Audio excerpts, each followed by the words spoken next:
Sot mbushen 10 vjet nga konflikti i armatosur në lagjen e Trimave në Kumanov, ku jetën humbën 8 pjesëtar të Ministrisë së Punëve të Brendshme, ndërsa rreth 40 mbetën të plagosur.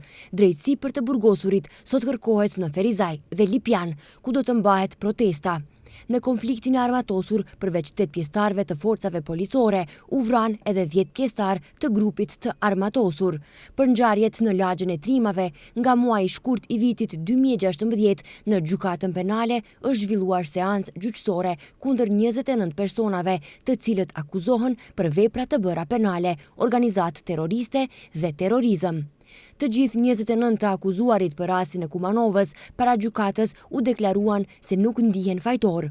Rasti më vonë u bashkua me lëndën Rufeja, në të cilin u zhvillua proces kundër 8 personave ndihmës të grupit të armatosur nga lagja e Trimave, me çka numri i të akuzuarve u rrit në gjithsej 37. Prokuroria Republikane Publike ka ngritur procedurë për të arrestuarit në aksionin në Kumanov, pasi Ministria e Punëve të Brendshme parashtroi kallëzim penal deri tek Prokuroria Themelore Publike për ndjekjen e krimit të organizuar dhe korrupsionit kundër numrit të caktuar të personave për rrezikim terrorist të rendit kushtetues dhe sigurisë. Nga 37 të akuzuar për terrorizëm dhe organizatë terroriste, 33 persona janë dënuar për veprat, ndërsa për 4 persona është sjell akt vendim lirimi. Gjykata penale në nëntor të vitit 2017 me burg të përjetshëm i dënoi Andi Krasniqi Malisheva, Dem Shehu, Fadil Fejzullahu, Nasuf Bekiri, Valdet Zekaj, Bek Bajra dhe Fejzullah Rushitovski.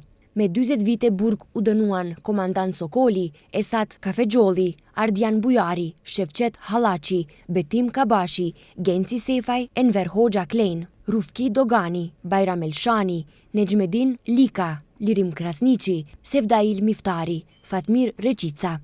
Më 20 vjet burg janë dënuar Kenan Isni, Fadil Elshani, Lirim Demiri, Hajrush Abdia, Landrit Rustemaj, Mirsat Qerimi, Musadik Pajaziti dhe Ebib Alii janë dënuar me nga 12 vite burg. Arsim Bajrami dhe Ilham Arifi nga 13 vite. 14 vite ju shqiptuan Seadudin Abdullajt, ndërsa 18 vite Ragmi Latifit. Prej të dënuarve, 19 shtetas kosovar, ndërsa të tjerë nga Maqedonia. Në përvjetorin e 10 të lagjes së Trimave në Kumanov, nga koalicioni Vlen, thonë se kjo ngjarje nuk mjaftoi që BDI të shkëputej atë kohë nga pushteti dhe silleshin sikur nuk ka ndodhur asgjë. Kujtojmë me shumë dëshpërim ato ditë të trishta, braktisjen e shtëpive, trauma të fëmijëve, ikje, vaj, vuajtje që nuk pluhurose dot. Por sërisht eksponentët e partisë që thirreshin si gardianët e popullit shqiptar, BDI, vazhdonin të kryeshin ata që nuk kishin çfarë, mbillnin flok, talleshin në institucione publike, shtireshin për kapadai teksa populli shqiptar kishte qindra plag vuajtje që burim kryesor ishte keq qeverisja e tyre. Ngjarja e Kumanovës nuk është vetëm një kapitull i hidhur në historinë tonë, por edhe një tregues i qartë i dështimit moral, politik dhe institucional të atyre që për vite me radhë kanë keq përdorur pushtetin në emër të shqiptarëve, thuhet mes tjerash në komunikatën e koalicionit Vlen.